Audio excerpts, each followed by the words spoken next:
Olá pessoal, aqui é o Velgas, hoje é dia 2 de janeiro de 2024. A Rússia proíbe tradições natalinas e de final de ano no território ucraniano ocupado pela Rússia. E também vamos falar sobre a interrupção, a partir de ontem, de gás para a Europa, vindo da Rússia. Convido-os a inscreverem-se no canal. Aqui você vê somente a verdade. Fake news aqui não são permitidas. Você que assiste os vídeos e não é inscrito vai receber já o comunicado, a notificação do novo vídeo sempre que for lançado.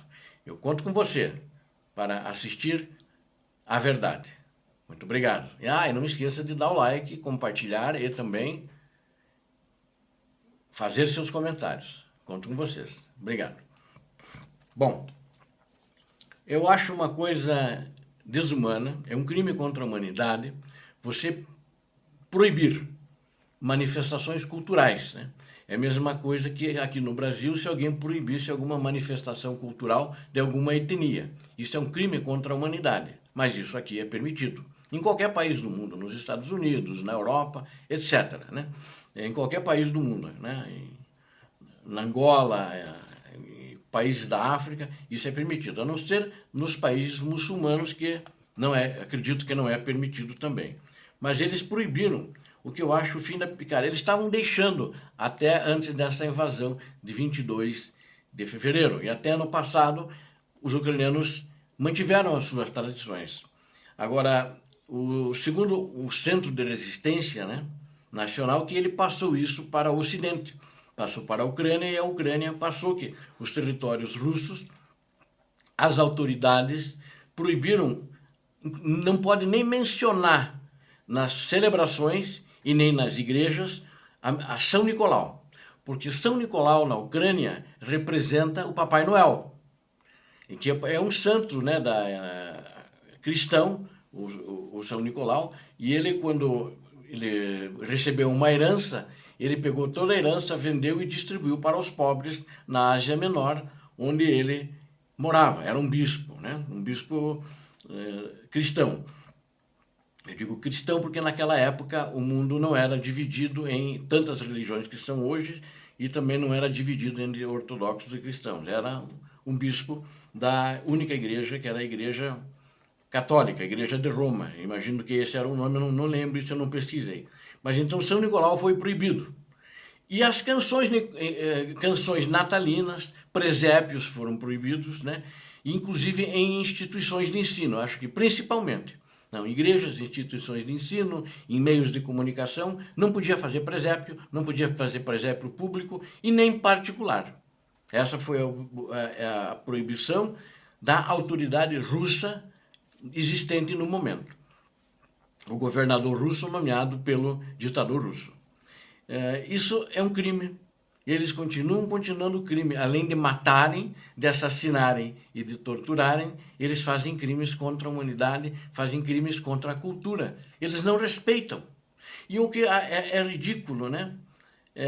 O que eles permitiram, que é uma figura do Papai Noel soviético, inventada ainda, não sei se por Lenin ou por Stalin, chamada Ded Moroz, né?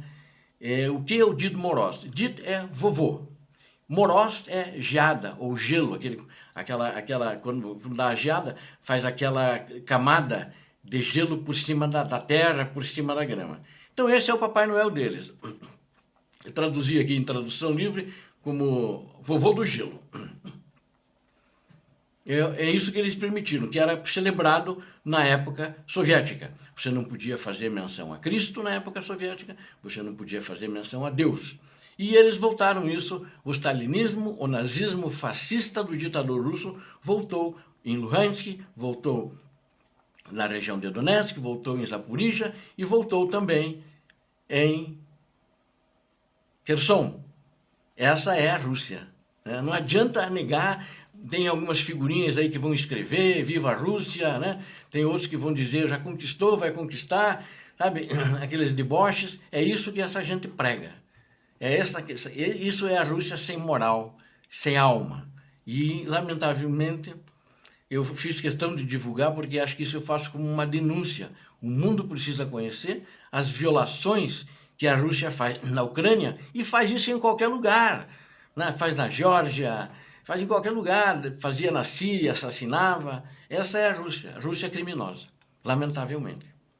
Eu quero falar agora uma das maiores derrotas estratégicas de Moscou, que começou agora às 0 horas do dia 1º de janeiro de 2025. Uma maior derrota estratégica é a interrupção do trânsito de gás russo pela Ucrânia.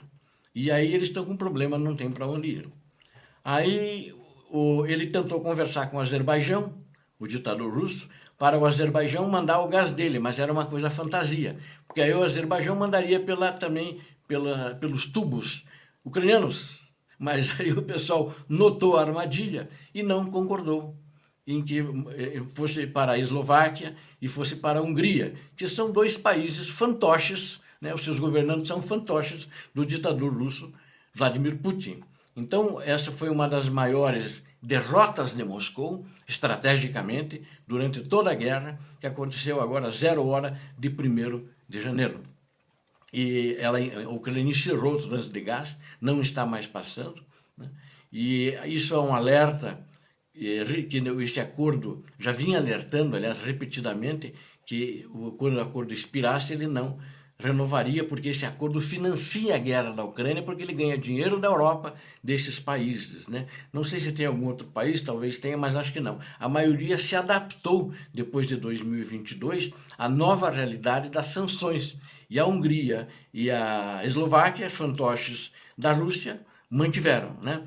Quando o Putin assumiu o poder na Rússia, mais de 25 anos, acho que está com 26 já fazendo, o bombeamento anual de gás pela Ucrânia para a Europa era mais de 130 bilhões de metros cúbicos, para toda a Europa, né? Hoje o trânsito de gás russo é zero, né, para comparar. Tinha menos, é claro, agora que ia para esses dois países apenas. E essa é uma maior derrota de Moscou, eu quero reafirmar, e isso também mina a economia da Rússia. Na realidade, isso foi uma arma para a Ucrânia que ela usou contra essa chantagem energética, cínica dos parceiros da Rússia que usavam, inclusive, eles fazem discursos e tentam bloquear a Ucrânia nos fóruns da União Europeia e nos fóruns da OTAN. Mais uma vitória para a Ucrânia e agora muito estratégica. Obrigado a vocês que assistiram esse vídeo, eu conto com vocês. Inscrevam-se no canal, deem um like, compartilhem com suas redes sociais, façam seus comentários. E também, aqui você só vê a verdade. Deus abençoe a vocês, Deus abençoe a Ucrânia, Deus abençoe o Brasil. Paz e bem, paz para toda a humanidade.